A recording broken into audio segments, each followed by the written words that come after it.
Alright, the Samsung Galaxy S25 series is officially gearing up for its grand debut on January 23, and thanks to recent FCC certifications, we got some juicy details to unpack. The lineup will consist of 3 models, the Galaxy S25, S25 Plus, and the flagship S25 Ultra. Let's dive into what we know so far. Starting with charging specs. The Galaxy S25 base model is sticking to 25W fast charging, tested with the EPTA 800 adapter. No surprises here, consistent with Samsung approach to entry-level flagships. The S25 Plus and S25 Ultra, on the other hand, were tested with the 45W capable EPT210 adapter. These models will deliver faster charging for those who prioritize speed. Battery capacities are expected to remain unchanged from the S24 series. S25 base, 4000 mAh. S25 Plus,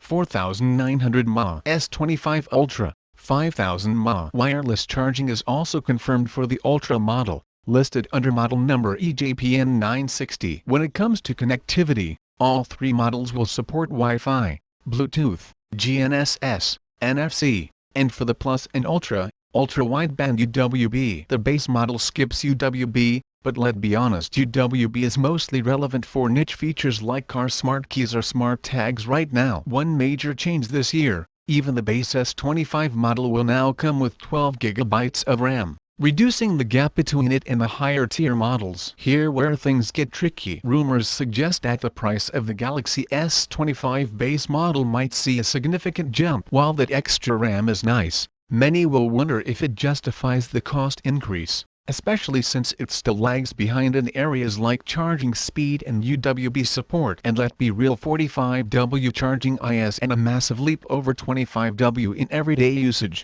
as the peak speeds don't last long enough to make a huge difference. The Galaxy S25 series seems like an incremental upgrade over the S24 lineup. While features like 12GB RAM for the base model and the continued focus on UWB are welcome, the potential price hike might leave some buyers questioning its value. What do you think? Are the Galaxy S25 series upgrades enough to justify the cost? Or will you be holding out for something more revolutionary? Let us know in the comments below. Thanks for watching.